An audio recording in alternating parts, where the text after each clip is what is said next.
नमस्कार. मी प्रल्हाद कचरे. आपण पाहत आहात विधी साक्षरता. अलीकडंच 8 ऑगस्ट 2023 रोजी तुकडेबंदी कायद्याच्या अंतर्गत एक नोटिफिकेशन पब्लिश झालं आणि पुन्हा नवे मेसेजेस आणि नवे कॉमेंट्स यायला लागले. तुकडेबंदी कायद्याच्या अंतर्गत नव्या नोटिफिकेशनमुळं आणखी नवीन प्रश्न निर्माण झालेत किंवा अनेकांच्या मनामध्ये नवीन प्रश्न उद्भवले असं साधारण दिसतं. त्यातला पहिला प्रश्न आहे आणि महत्त्वाचा प्रश्न आहे, नवीन नोटिफिकेशन महानगरपालिका नगरपालिका हद्दीत लागू असणार नाही असं त्यात लिहिलेलं आहे. सबस्क्रायबर्स आणि ज्यांनी हे वाचलं, ज्यांच्या अडचणी आहेत ते असं म्हणतात, अशा हद्दीतील नाविकास विभागातल्या किंवा ग्रीन झोन विभागातल्या जमिनी तुकडे करून विक्री होऊ शकेल का, आणि अशा शहर हद्दीतील तुकडे खरेदी करायला काही हरकत आहे का? खरं तर दोन्हीचं उत्तर नाही असंच आहे. वरवर आपल्याला जरी दिसत असलं तरी हे नोटिफिकेशन महानगरपालिका नगरपालिका किंवा ज्या ठिकाणी विकासाचे आराखडे झालेत त्या ठिकाणी लागू असणार नाही.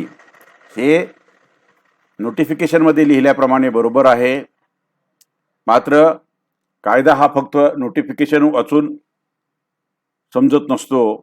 कायदा हा पूर्णपणे वाचावा लागतो किंवा एकमेकाशी निगडीत असणारे जे कलम आहेत ते एकत्रित वाचावे लागतात, तेव्हा तो कायदा कळतो.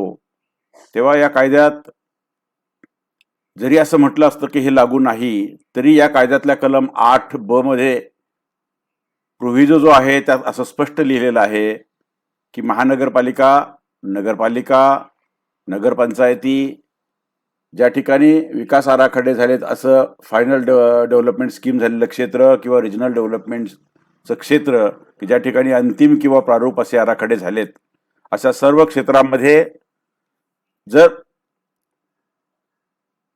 प्रमाणभूत क्षेत्रापेक्षा कमी क्षेत्राचं खरेदी विक्री किंवा हस्तांतराचे व्यवहार करायचे असतील तर त्याला 3 प्रीकंडिशन दिलेले आहेत. 3 गोष्टी झाल्या पाहिजेत. 1, अप्रूव्ड लेआउट असला पाहिजे.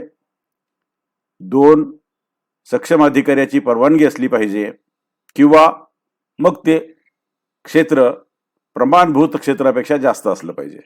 म्हणजे तर प्रमाणभूत क्षेत्र जास्त 20 किंवा 10 गुंठ्यापेक्षा असेल तर कोणाच्या परवानगीची गरज नाही, आणि 20 किंवा 10च्या आत जर का तुम्हाला खरेदी करायचं असेल, विक्री करायचं असेल, तर मात्र एकतर तो लेआउट असला पाहिजे, एकतर सक्षम अधिकाऱ्याची परवानगी असली पाहिजे. आता कोणतेही सक्षम अधिकारी परवानगी देणार नाहीत. त्याचं कारण आहे, परवानगी कुठे दिली जाऊ शकते? खेड्यात दिली जाऊ शकते. कशासाठी दिली जाऊ शकते? विहिरीसाठी दिली जाऊ शकते, घरकुलासाठी दिली जाऊ शकते, आणि घर बांधायचं असेल तर तेवढ्यासाठी दिली जाऊ शकते, किंवा रस्त्यासाठी दिली जाऊ शकते. शहरात हा प्रश्न येणार नाही, म्हणजे शहरात शेतजमिनीच नाही आहेत. जे काय आहे ते एनए किंवा एनए पोटेन्शियल असणारं विकासाचं क्षेत्र असेल. तेव्हा एकूणच या नव्यानं निर्माण झालेल्या प्रश्नांचं उत्तर असंच आहे. लोकांना असं वाटत होतं की इथे काहीतरी असमानता आहे. ग्रामीण भागात 10-20 10-20 10-20 क्षेत्र हे जे प्रमाणभूत क्षेत्र लागू आहे आणि शहरामध्ये ते लागू नाही. त्यामुळे शहरामध्ये आपण 1 गुंठा 2 गुंठे 3 गुंठे 5 गुंठे, कारण येणारे प्रश्न असे आहेत की 1 गुंठा घेतला तर चालेल का, 2 गुंठ्याची नोंद होईल का, 4 गुंठ्याची विक्री होईल का, 4 गुंठ्याच्या नोंदी होतील का, ती घ्यायला काय हरकत आहे, 950 स्क्वेअर फूट घ्यायला काय हरकत आहे, अगदी हे घेता येईल. पण अप्रूव्ड लेआउट असेल तर घेता येईल. म्हणून आता या पुढच्या काळामध्ये जेव्हा आपण शहर किंवा शहराच्या आसपास कुठेही महाराष्ट्रामध्ये गुंठ्यामध्ये जमिनी खरेदी करणार असू आणि आपलं हार्ड अर्न मनी जो आहे, अत्यंत कष्टपूर्वक आपण मिळवलेला पैसा त्याच्यामध्ये जर गुंतवणार असू, तर नंतर पश्चाताप नको. नोंदणी होत नाही हा पहिला प्रश्न. नोंदणी झालीच तर मग फेरफार नोंद होत नाही हा नंतरचा प्रश्न. स्वतःच्या नावावर सातबारा होत नाही, कारण असंख्य लोक आता जे म्हणतात की यापूर्वी 10 लोकांनी एकत्र येऊन खरेदी केली आणि आमचं नाव सातबारावरती नाही. प्रत्येक शहरांमध्ये लाखो लोक याच्या प्रश्नानं पीडित आहेत. त्या प्रश्नांचं काय करायचं, शासन त्याच्या बाबतीत काय धोरणात्मक निर्णय घेईल हा शासनाचा प्रश्न. पण या पुढच्या काळामध्ये असे प्रश्न निर्माण होऊ नयेत म्हणून सावधानता बाळगावी एवढं तर नक्कीच आहे. आता लक्षात घेतलं पाहिजे की सुप्रीम कोर्टाचा निकाल यायचा तो काय येईल तो येईल, त्याच्यानंतर काय ठरायचं ते ठरेल. पण दरम्यान सुप्रीम कोर्टाचा जोपर्यंत निकाल येत नाही, कारण तो स्टे आहे, म्हणजे तो स्टे असल्यामुळे तिथेही तुकडा घेता येत नाही. नाहीतरी आता शासनानं नवीन कायद्यात बदल केले आहेत, त्याचा जर का विचार केला तर तेही घेता येत नाही. तेव्हा असे असंख्य प्रश्न विचारात जर घेतले तर आपल्याला तुकडा घेणं फारसं लाभदायक नाही किंवा त्यातनं नवे प्रश्न निर्माण होतील अशी परिस्थिती आहे. 8 ऑगस्ट 2023चं जे नोटिफिकेशन आहे त्याच्यामध्ये जिरायत किंवा वर्कर्स जमीन असेल तर 20 गुंठ्यापेक्षा जास्त, 20 गुंठे किंवा त्यापेक्षा जास्त कोणाची परवानगी लागणार नाही जिरायत असेल तर. आणि बागायत किंवा भात शेती असेल तर 10 गुंठे किंवा 10 गुंठ्यापेक्षा जास्त असं जर का असेल तर कोणाची परवानगी लागणार नाही. आणि त्याच्या खाली विशिष्ट कारणाशिवाय परवानगी मिळत नाही, म्हणजे सक्षम अधिकाऱ्याची परवानगी हा प्रश्न आता निकालात निघाला. कारण फारशा म्हणजे घर बांधण्याच्या प्लॉटसाठी तुम्हाला 950 स्क्वेअर फुटासाठी कोणी परवानगी देणार नाहीये. 2 गुंठ्यासाठी, 4 गुंठ्यासाठी, 5 गुंठ्यासाठी कोणी परवानगी देणार नाहीये. तेव्हा हे प्रमाणित सूत्र घोषित झालेलं आहे, त्याचा जास्त विचार केला पाहिजे. आता प्रश्न आहे की ज्या तारखेला 8 ऑगस्ट 2023ला प्रमाणभूत क्षेत्र घोषित झालं आणि त्याची आता अंमलबजावणी देखील सुरू झाली, तर त्या तारखेला जे तुकडे ऑलरेडी पडलेले आहेत, ज्याच्या नोंदीचे प्रश्न तरंगते आहेत, अशांचं काय करायचं? टेक्निकली, तांत्रिकपणे त्या तारखेला ते तुकडे होते म्हणून तुकडा म्हणून त्याची नोंद 7/12च्या इतर हक्कामध्ये दिसली पाहिजे. आता हे तुकडे कोणाला देता येतील? कायदा म्हणतो की ज्याची त्याच्या शेजारी, या तुकड्याच्या शेजारी ज्याची सलग जमीन आहे, कॉन्टिजियस लँड आहे, अशाला ते घेता येईल. आता याचा अर्थ तुकडा ज्याच्या जमिनीच्या बाजूला आहे त्याचा तो राईट टू प्रियम्पशन म्हणजे अग्रहक्काने खरेदी करण्याचा हक्क झाला असं समजायचं का? वरवर तसंच समजावं लागेल, पण कायद्याच्या परिभाषेमध्ये तो अग्रहक्क नाही. त्याचं कारण त्या तुकड्याच्या बाजूला 3-4 लोकांची जमीन असू शकते, म्हणजे 3-4 लोकांपैकी कुणालाही तो विकला तर त्याची जमीन सलग होईल असं दिसतंय. म्हणजे एक तुकडा आहे आणि तो 52 नंबर क्षेत्रात 52 नंबरच्या गट नंबर मधला आहे. आता 52 नंबर मधले राहिलेली जमीन जो ज्याची असेल तो देखील सलग शेजारचा शेतकरी म्हणता येईल. शेजारी जर का 53 त्याला लागून असेल, तो देखील तुकडा जर का त्याच्या बिलकुल दोघांच्या मध्ये असेल, 53, 54 आणि 52च्या मध्ये, तर ह्या तिघांनाही घेण्याचा अधिकार आहे. त्यापैकी ज्याला कुणाला घ्यायचा त्यांनी कलेक्टरांकडे कलम 10 प्रमाणे अर्ज करायचा आणि मागायचं. जर कलेक्टरांच्या समोर 2 प्रश्न आहेत, एक तर सरकार म्हणून त्यांनी ताब्यात घेतला पाहिजे किंवा तो शेजारच्याला ऑफर केला पाहिजे. जर शेजारचा घ्यायला तयार आहे तर मग शेजारच्याला दिला पाहिजे, नाही तर सरकारने टेक ओव्हर केला पाहिजे, असं साधारण कायदा आहे. तेव्हा कलम 10 आणि कलम 9 हे सरकार एकत्रित पाहिले तर असं मला असं वाटतं कलम 8ब आणि 31 हा देखील एकत्रित वाचावा लागेल. तेव्हा या सर्व बाबी पाहिल्यानंतर तुकड्यांमध्ये गुंतवणूक करणाऱ्यांनी थोडंसं सावध होण्याची गरज आहे आणि या पुढच्या काळामध्ये तुकडे खरेदी करायला हरकत नाहीयेत, पण प्लॉट ज्याला अप्रूव्ड लेआउट, मंजूर रेखांकन ज्याला आपण म्हणतो, त्यामधलेच घ्यावेत. हो, कदाचित त्यासाठी पैसे जास्त खर्च करावे लागतील, का तर लेआउट तयार करण्यासाठी डेव्हलपमेंट चार्जेस महापालिकेला द्यायला लागतात, शिवाय बाकी मोजणी, बाकी बऱ्याच गोष्टी ज्या कायदेशीर पूर्तता आहे त्यासाठी पैसे लागतील, शिवाय रस्ते सोडावे लागतात, बाकीच्या सुविधांसाठी जागा सोडावी लागते. त्यामुळे प्रत्यक्षात विक्रीसाठीचे प्लॉट कमी होणार आणि मग जितका लॉस झालेला आहे जमिनीचा त्याची जी किंमत आहे, विकसनाचा खर्च आहे, तो विक्रीच्या प्लॉटवरती लोड केला जाऊन त्याची किंमत वाढण्याची शक्यता आहे. पण कायद्याच्या परिभाषेमध्ये आता असं विकसित न केलेला प्लॉट घेणं हे सध्या धोक्याचं आहे. आता कुठेही प्लॉट घेताना बऱ्याच गोष्टी पाहायला लागतात, त्यासाठी मार्गदर्शन पण अनेक व्हिडिओ आपल्याला यूट्यूबवरती उपलब्ध आहेत. पण किमान काय गोष्टी पाहाव्यात हे तरी निदान लक्षात ठेवावं.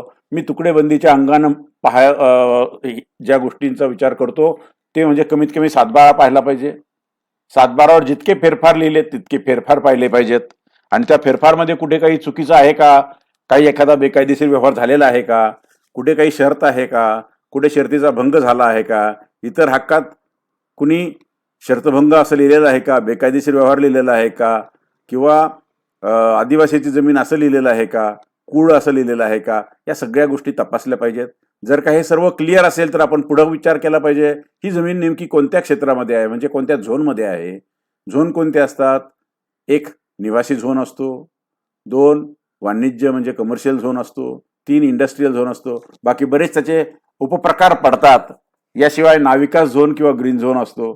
तेव्हा जर का आपल्याला खरेदी करून घर बांधायचं असेल, बंगला बांधायचा असेल, फ्लॅट बांधायचा असेल तर त्या ठिकाणी रेसिडेन्शियल झोन असला पाहिजे आणि आपल्याला बांधकामाची परवानगी मिळू शकली पाहिजे.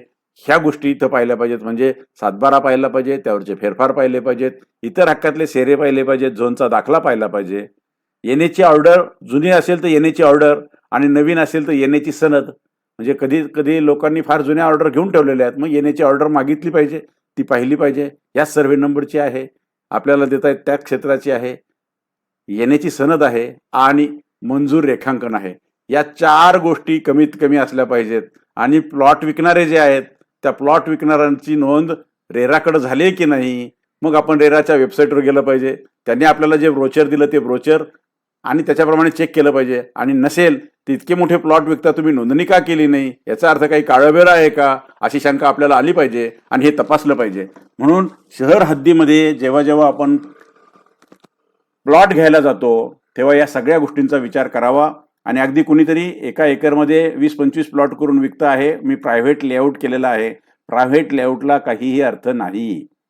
जोपर्यंत महापालिका हद्दीमध्ये महापालिकेचा, मग आता समजा आपण पुणे महापालिका उदाहरण घ्या, तर पुणे महापालिकेने मंजूर केलेला, त्यांच्या प्लॅनिंग डिपार्टमेंटने मंजूर केलेला अधिकृत रेखांकन असलं पाहिजे. PCMC असेल तर PCMCने केलं असलं पाहिजे. जर PMRD असेल, PMRDच्या हद्दीत तिथे असलं पाहिजे. अहमदनगरला गेलात, अहमदनगरच्या म्युन्सिपॅलिटीने केलं पाहिजे. ठाण्यात गेलात, ठाण्याच्या म्युन्सिपॅलिटीने केलं पाहिजे. नागपूरला गेलात, नागपूरच्या म्युन्सिपॅलिटीने केलं, म्युन्सिपल काउन्सिलने केलं पाहिजे. धुळ्यात गेलात, धुळ्यात. म्हणजे शहरात ज्या ठिकाणी आपण जाऊ त्या महानगरपालिकेने मंजूर केलेला असला पाहिजे किंवा जिल्हाधिकाऱ्यांनी मंजूर केलेला असला पाहिजे. यापैकी कुठलाही मंजूर असलेला खात्रीशीर पाहावं, त्याची खातरजमा करावी.